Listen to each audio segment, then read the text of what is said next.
C'était assez sidérant de voir comment toutes les questions que pose Goethe nous renvoient à nous-mêmes. La question du consentement, la question de la crise de la science, à travers la crise de la connaissance, ses limites, le consentement thérapeutique, la question de l'effondrement climatique, la question de l'homme parfait qui serait censé supplanter l'homme et pallier ses limites.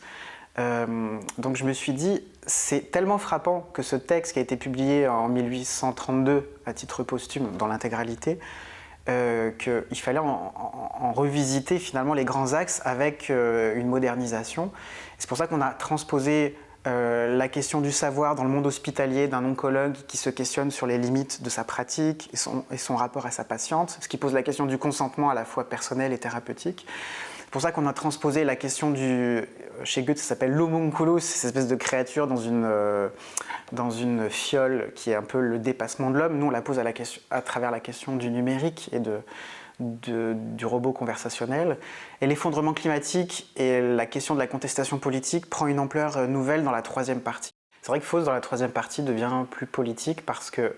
Alors ça c'est très naturel chez Goethe, hein, c'est-à-dire que la première partie est finalement assez cadrée dans un drame qui est presque un drame bourgeois, et ça s'ouvre dans le Faust 2 où ça devient de plus en plus épique et choral.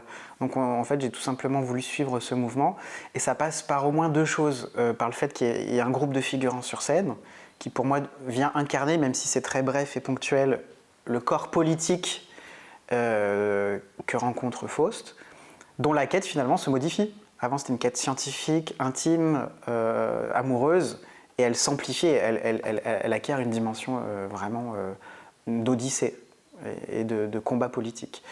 Et il y a aussi la dimension paysage. C'est pour ça qu'on est plus dans des endroits naturalistes dans les parties 1 et 2, tandis que dans la troisième partie, on va être beaucoup plus confronté au littoral, à la mer, au déchaînement des éléments, contre lesquels finalement ce peuple essaye de survivre. Mais en tout cas, Faust voit que sa quête se déplace, prend un souffle beaucoup plus large que ce qu'il avait dans l'acte 1 et dans l'acte 2. Lui qui nous tend un miroir face à nos pulsions souterraines, face à nos pensées cachées qui va les déterrer pour en jouer, là tout d'un coup on a une responsabilité intellectuelle, morale, humaine, beaucoup plus puissante. Donc le diable ne fait que tendre un reflet, un miroir à Faust, et Faust agit malgré le reflet, ou par reflet d'ailleurs, par attraction, par ce qu'il voit se projeter dans le miroir, mais je trouve que ça pose véritablement la question de la responsabilité.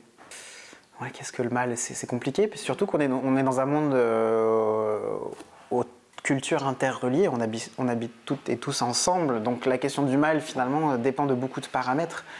Et donc il faut y réfléchir de façon beaucoup plus approfondie que ce dont on a hérité. C'est très riche en fait. C'est très luxuriant.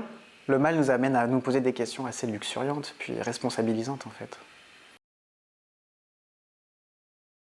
L'idée d'avoir en fait proposé à 12 auteurs et autrices d'intervenir, ça vient d'une sensation assez particulière, c'est que les Faust 1 et 2 de Goethe sont très hétérogènes. En fait, il a écrit ça sur presque 60 ans de sa vie, et à chaque fois qu'il rajoute une nouvelle strate à son œuvre, il a vécu quelque chose de différent.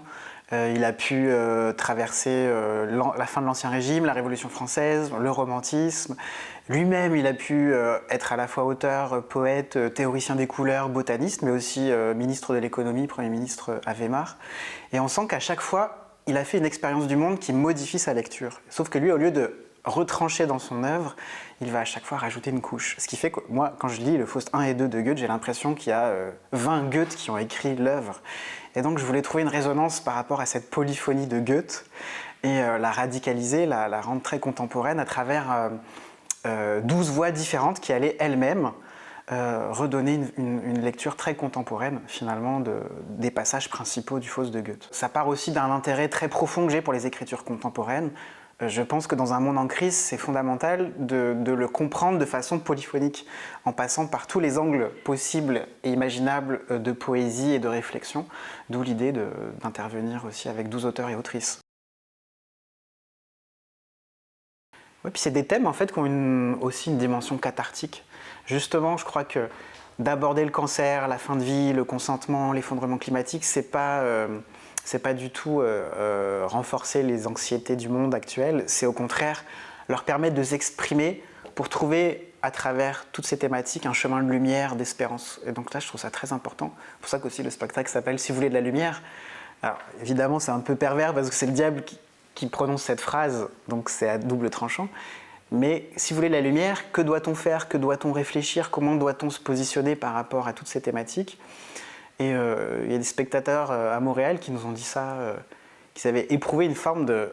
Alors là, c'est un vocabulaire un peu religieux, mais de rédemption, dans le sens que de traverser ces motifs-là, vivre une catharsis, c'est aussi se mettre en condition de sentir un peu d'espoir, de se confronter au véritable problème et d'en sortir avec un peu d'ouverture. On n'avait pas forcément abordé les thèmes sous cet angle, et plutôt que de rester enfermé dans ces angoisses, c'est une façon de les mettre à plat, d'y mettre de l'humour, d'y mettre de la poésie, d'y mettre du souffle un peu épique. Et ça fait du bien en fait. La vie et la mort sont une seule et même chose, une seule et même chose. Danse, fausse, danse, viens prendre la mort. Ça va être une fête, prends la mort dans tes bras et danse. Viens et plonge dans la nuit mystérieuse comme la forêt. La nuit gronde et les plantes communiquent entre elles de façon souterraine. Comme les écrits de Margot, oui mon ventre vivant à nouveau, mes mains se libèrent.